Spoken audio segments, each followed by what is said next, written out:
Guys, welcome back to my channel JP future point and Jyoti. So guys, जैसा कि आप लोग मुगल कालीन कला की आपकी स्टार्टिंग हो चुकी थी, आपका स्टार्ट होने वाला हुमायूं से आपके जितने भी बनने वाले तत्व होंगे मुगल कालीन कला से, जितने भी आपके हुमायूं से रिलेटेड क्वेश्चन आएंगे वो आज की वीडियो में कवर करते हैं। अगर आप वीडियो को पहली बार देख रहे हैं तो फटाफट जाइए, सबसे पहले चैनल को सब्सक्राइब करिए। सब्सक्राइब करने के बाद पूरी प्लेलिस्ट में जाइए, पूरी वीडियो वॉच करिए। हर एक कंटेंट आपका पढ़ा है, चैप्टर वाइज चैप्टर आपके सारे तत्व पढ़े हैं। प्रागैतिहासिक काल से लेके आज हम लोग का मुगल स्टार्ट हो चुका है। प्रागैतिहासिक काल से लेकर मुगल की जितनी भी जर्नी आपको प्लेलिस्ट में सबको समझ में आ जाएगा, syllabus wise syllabus, then chapter wise chapter. So guys, चलते हैं हम लोग देखते हैं हुमायूं पार्ट फर्स्ट का जो है महत्वपूर्ण जो तत्व वो आज देखते हैं। So guys, come to the point. So guys, देखते हैं हुमायूं से बनने वाले तत्व जो भी आपके इंपॉर्टेंट है। फर्स्टली तो हम लोग देखते हैं इनका परिवार ज़्यादा कुछ छोटा भी नहीं है, परिवार भी देखना जरूरी है। उसके बाद अगर किसी चीज़ का बैकग्राउंड जानते हैं तो वो हर एक चीज़ अच्छे से आपको याद हो जाती है। हुमायूं का पूरा नाम देख लीजिए, नसीरुद्दीन मोहम्मद हुमायूं था। क्या था? नसीरुद्दीन मोहम्मद हुमायूं था। हुमायूं का पूरा नाम नसीरुद्दीन मोहम्मद हुमायूं था। जन्म इनका देख लीजिए, जन्म इनका हुआ था 6 मार्च सन 1508 ईस्वी में काबुल में हुआ था। कहाँ हुआ था? काबुल में हुआ था। हुमायूं का जन्म जो है 6 मार्च सन 1508 काबुल में हुआ था। पिता इनके देख लीजिए बाबर है। आई थिंक आपको पता ही होगा हुमायूं के जो पिता वो कौन थे? बाबर थे। ये आपका इंपॉर्टेंट क्वेश्चन देखिए हो गया, आपसे पूछा जा सकता है हुमायूं के पिता कौन थे? बाबर थे। जो नहीं सभी को ये चीज़ पता हो, जो बच्चे जानते हैं अच्छी बात है, जिनको नहीं पता वो आज जान लें। माता का क्या नाम था? माहम बेगम। हुमायूं की माता का क्या नाम था? माहम बेगम। अंडरस्टैंड। पत्नियां देख लेते हैं भाई इनकी। चांद बीवी थी, ओके, हमीदा बानो बेगम है, बिगहे बेगम है, हाजी बेगम है, बेगा बेगम है, मीवे जान महाचूचक बेगम आदि और भी हैं। अभी फिलहाल मैंने इतनी लिखा है, और भी हैं।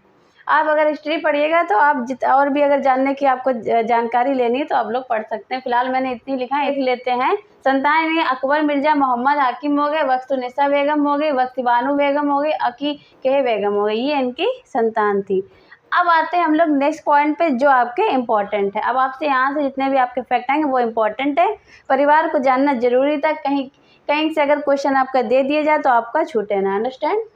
बाबर के 4 पुत्र थे। कौन थे? हुमायूं, कामराज, अक्सरी, हिदौन। हुमायूं, कामराज, अक्सरी, हिदौन, ये इनके 4 पुत्र थे। चारों भाइयों में सबसे बड़े कौन थे? हुमायूं। मैंने लिखा नहीं, सब चीज़ें क्या लिखी छोटी छोटी, ये आप लोग ऐसे याद कर लीजिए। बाबर के 4 पुत्र थे, जिसमें कि हुमायूं थे, कामराज थे, अक्सरी थे, हिदौन थे। उसमें चारों भाइयों में सबसे बड़े कौन थे? हुमायूं थे। अंडरस्टैंड। चलिए, हुमायूं जो है उत्तराधिकारी 30 दिसंबर 1530 में बना था। ये आपकी डेट इंपॉर्टेंट है। हुमायूं जो है उत्तराधिकारी कब बना था, ये आप इंपॉर्टेंट है, नोट कर लीजिए। 30 दिसंबर 1530 में बना था हुमायूं उत्तराधिकारी। अंडरस्टैंड। हुमायूं 23 साल की उम्र में सिंहासन पर बैठा था। हुमायूं कितने साल की उम्र में सिंहासन पर बैठा था? जो कि 23 साल की उम्र में बैठा था। ये भी आपका इंपॉर्टेंट है, आप लोग हाईलाइट कर लीजिए। अंडरस्टैंड। देखिए, हुमायूं जो उत्तराधिकारी था 30 दिसंबर 1530 में जब ये बना था, मैंने आपको जब बाबर पढ़ाया था तो आपको ये बताया था कि बाबर की मृत्यु कब हुई थी। आई थिंक आपने याद कर लिया होगा। बाबर की मृत्यु जो है 26 दिसंबर 1530 में हुई थी। अंडरस्टैंड। देखिए, 30 दिसंबर को उत्तराधिकारी बना था, बाबर की मृत्यु हुई थी 26 दिसंबर 1530 में हुई थी। उसके 4 दिन बाद ही हुमायूं जो है हुमायूं उत्तराधिकारी बना। ऐसे आप याद रखेंगे थोड़ा रिलेट करके, तो आपको अच्छे से हर चीज़ याद हो जाएगी। ऐसे याद के लिए बाबर की मृत्यु के 4 दिन बाद हुमायूं उत्तराधिकारी बना। अंडरस्टैंड? क्लियर हो गया? आप लोग लिख लीजिए, ये भी आपसे क्वेश्चन आ सकता है। हुमायूं जो है बाबर की मृत्यु के कितने दिन बाद उत्तराधिकारी बना? तो कितने दिन बाद बना? 4 दिन बाद जो है उत्तराधिकारी बना। हुमायूं की मृत्यु के बाद, बाबर की मृत्यु के बाद हुमायूं जो है 4 दिन बाद उत्तराधिकारी बना। चलिए, आपका ये सारे फैक्ट हो गए। एक बार फिर से हर क्लास की तरह फिर से रिवीजन कर लेते हैं। हुमायूं का पूरा नाम नसीरुद्दीन मोहम्मद हुमायूं। अंडरस्टैंड। जन्म इनका 6 मार्च आप लोग स्क्रीनशॉट लेते रहिए, आप लोग राइट कर रहे हैं तो राइट करते रहिए। मैं आपको ये ना समझिए मैं आपको जो रिवीजन कराती हूँ इस वजह से कराती हूँ कि हमको अच्छा लग रहा है। मैं इसलिए आपको रिवीजन कराती हूँ कि आपको हर एक चीज़ याद होती चली जाए। ये नहीं है कि आप सिर्फ स्क्रीनशॉट ही लेते चले हैं और बस अपना जो है प्ले लिस्ट टाइप अपनी बनाती रहें। स्क्रीनशॉट ही लेने से काम नहीं चलेगा। मैं आपको टाइम देती हूँ रिवीजन कराने का, तो आपके माइंड में 75% की तैयारी एक बार सुनने से ही याद होनी चाहिए, जिससे कि आपकी होगी स्मार्ट तैयारी। अगर आप किसी चीज़ की तैयारी करते हैं तो स्मार्ट तैयारी करिए। स्मार्ट तैयारी करने से आजकल आप जो है अपनी सीटें पक्की कर सकते हैं। अगर आप उसको स्टोर करते रहेंगे, जब पेपर आएगा तब पढ़ लेंगे तो उससे कुछ नहीं होना है।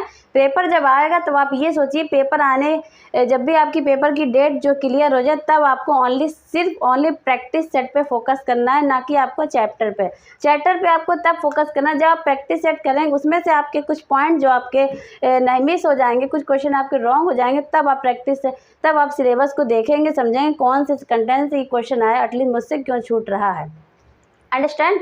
चलिए मैं आपको रिवीजन कराती जा रही और आप जो है लिखते भी जाइए और हर एक चीज़ को सुनते जाइए और समझते जाइए, ना कि आप सिर्फ स्क्रीनशॉट ले लीजिए और बस रख लीजिए और बस देख लीजिए, ऐसा नहीं काम चलेगा।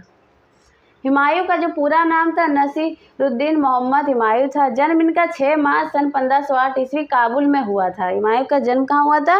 काबुल में हुआ था। 6 मार्च को हुआ था, 1508 ईस्वी काबुल में हुआ था। अंडरस्टैंड।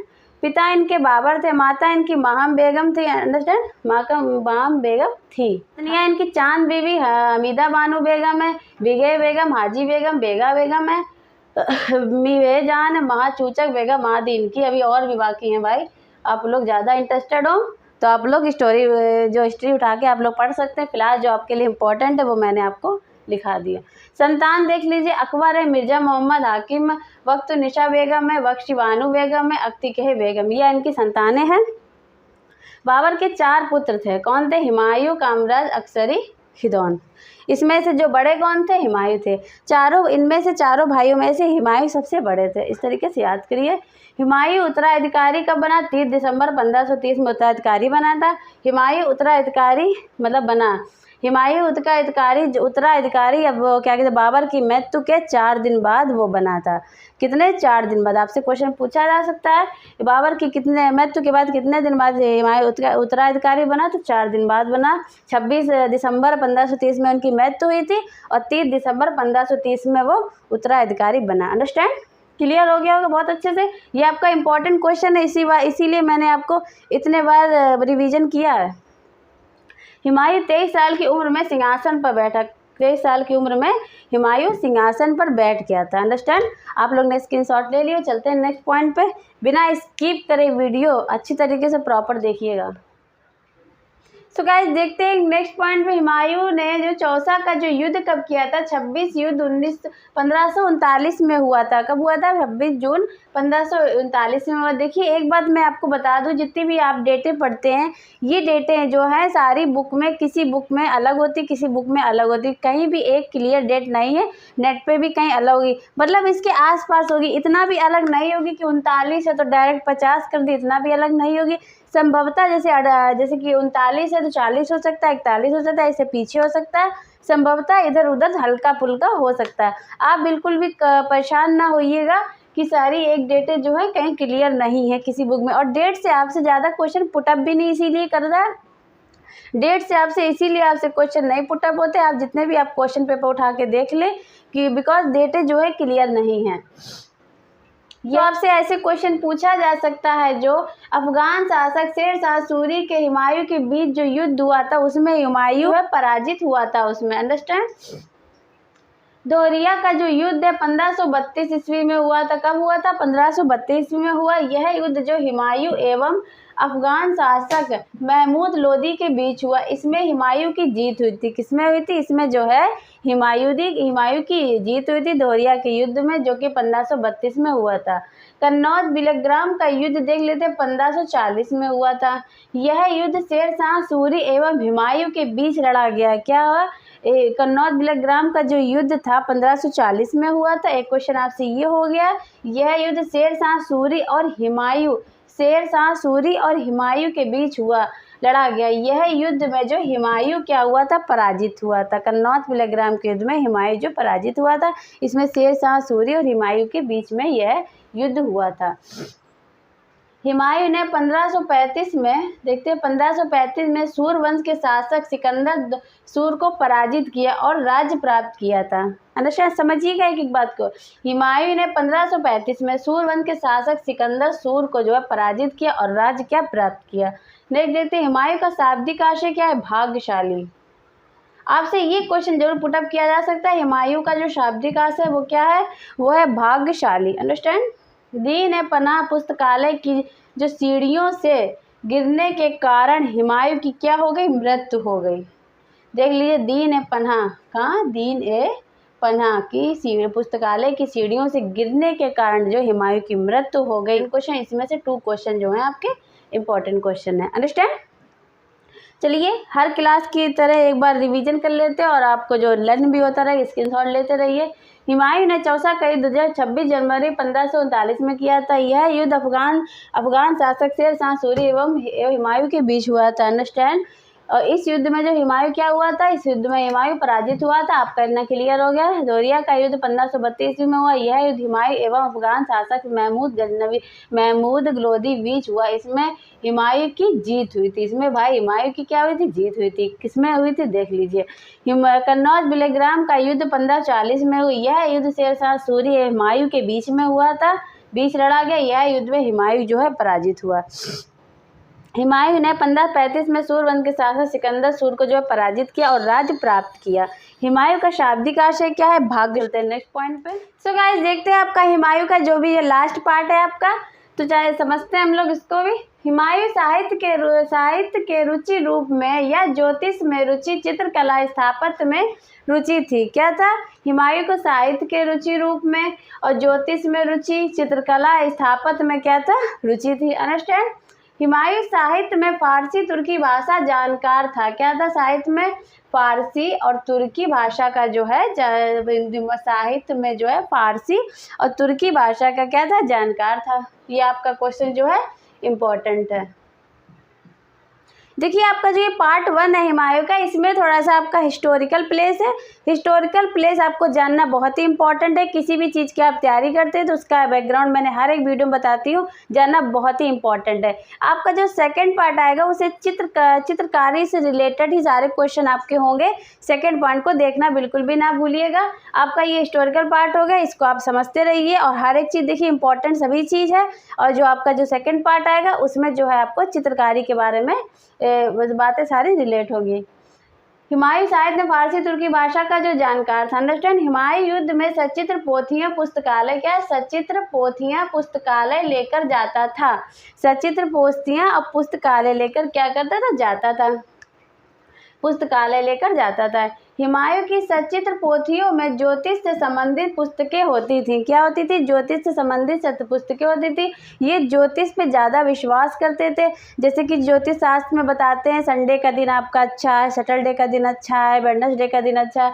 इस तरीके से ये जो है, इस पे आप इन सब चीज़ों पे ये बिलीव करते थे। अंडरस्टैंड। हुमायूं लगातार राजनीतिक समस्याओं में उलझा रहा, इसलिए चित्रकला को एक मिश्रित दिशा नहीं दे सका। राजनीतिक जो है समस्याओं में उलझा रहा, इसलिए चित्रकला को जो एक मिश्रित दिशा में ये नहीं चल सके। हुमायूं ज्योतिष के अनुसार दिन के आधार पर कपड़े पहनता था। देखिए, दिन के आधार पर ये ज्योतिष के अनुसार जो है कपड़े पहनते थे।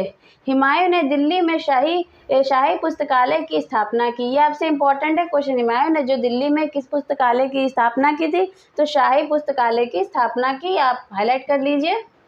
अकबर के कहने पर जो हुमायूं की बहन गुलबदन बेगम ने जो है हुमायूं की रचना की, जो कि फारसी भाषा में है। अंडरस्टैंड।